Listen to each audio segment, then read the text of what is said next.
Shalom alaikum Bapak Ibu, Saudara-saudari yang dikasihi di dalam Tuhan.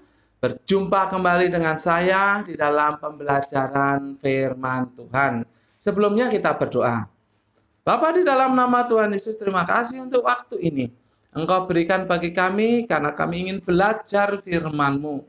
Dan biarlah Roh Kudus yang menolong kami sehingga kami bisa memahami kebenaran firman-Mu ya Bapa. Dalam nama Tuhan Yesus, kami berdoa dan mengucap syukur. Haleluya. Amin. Bapak, Ibu, Saudara-saudari yang dikasihi dalam Tuhan, hari ini Kamis 15 Oktober 2020, kita akan belajar dari Hakim-Hakim pasal yang ke-15, ayat 14 sampai 17. Hakim-Hakim pasal yang ke-15, ayat 14 sampai 17. Judulnya adalah Rahang Keledai di Tangan Hambanya. Rahang keledai di tangan hambanya. Bapak, Ibu, Saudara-saudari yang dikasihi dalam Tuhan, ini adalah kisah tentang Simson. Saya menyebut Simson sebagai hambanya atau hamba Tuhan dengan beberapa alasan. Yang pertama, dia seorang nazir Tuhan.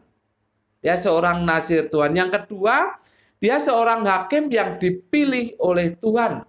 Yang ketiga, dia melakukan peperangan dengan pimpinan Tuhan. Bapak, Ibu, Saudara-saudari yang dikasihi dalam Tuhan, kali ini kita akan belajar mengenai kisahnya yang mengalahkan musuhnya dengan sebuah rahang keledai. Mari kita membaca ayat yang ke-15 dan 16. Demikian firman Tuhan. Kemudian ia menemui sebuah tulang rahang keledai yang masih baru. Diulurkannya tangannya, dibungutnya, dan dipukulnya mati 1.000 orang dengan tulang itu. Berkatalah Simson, dengan rahang keledai bangsa keledai itu kuhajar, dengan rahang keledai 1.000 orang kupukul. Hanya dengan rahang keledai Simson bisa mengalahkan musuhnya, dan jumlahnya di sini disebut sebagai 1.000 orang. Luar biasa banyaknya. Bapak, Ibu, rahang keledai itu memang besar dan panjang, ya. Pasti kuat, apalagi di sini dikatakan masih baru. Kalau Bapak Ibu berkunjung ke museum kami di Jakarta, itu Bapak Ibu akan melihat rahang keledai yang memang besar dan kuat. Nah, di sini dikatakan masih baru. Kata baru di dalam bahasa Ibrani itu tarir. Itu sama artinya dengan fresh, segar. Tapi ini penekanannya adalah kontras dengan kering dan rapuh. Tetapi apa ya hanya dengan rahang keledai itu saja yang masih segar itu yang menjadikan Simson bisa mengalahkan musuhnya? Apa rahang keledai yang masih segar, yang masih baru itu yang merupakan modalnya saja untuk Simson berperang melawan 1.000 orang? Ini 1.000 orang ya, bukan 2-3 orang, bukan 5 orang, 10 orang, bukan. Ini 1.000 orang. Makanya apa benarannya modalnya rahang keledai. Walaupun rahang keledai itu masih baru, masih segar, memang kuat. Saya rasa kuncinya ada di ayat yang ke-14. Kita akan membaca. Setelah ia sampai ke Lehi, dan orang-orang Filistin mendatangi dia dengan bersorak-sorak, maka berkuasalah roh Tuhan atas dia, dan tali-tali pada tangannya menjadi seperti batang rami yang telah habis dimakan api, dan segala pengikatnya hancur tanggal dari tangannya. Saya rasa kuncinya ini, yaitu berkuasalah roh Tuhan atas dia. Berkuasalah roh Tuhan atas Simson. Kata berkuasa di dalam bahasa Ibrani itu tezalak. Ini di dalam King James Version itu diartikan datang dengan luar biasa. Datang dengan ajaib. Di dalam NIV dikatakan datang dalam kuasa. Nah, ini menunjukkan kehebatan atau keajaiban dari Roh Tuhan itu. Jadi kuncinya di sini. Ketika Roh Tuhan yang hebat itu berkuasa atas Simson, maka Simson hanya dengan sebuah rahang keledai dia bisa mengalahkan 1.000 orang musuhnya. Intinya adalah bahwa rahang keledai adalah alat, tetapi penentunya adalah Roh Tuhan atau Tuhan sendiri. Saya ulangin. Rahang keledai adalah alat, tetapi penentunya adalah Roh Tuhan atau Tuhan sendiri.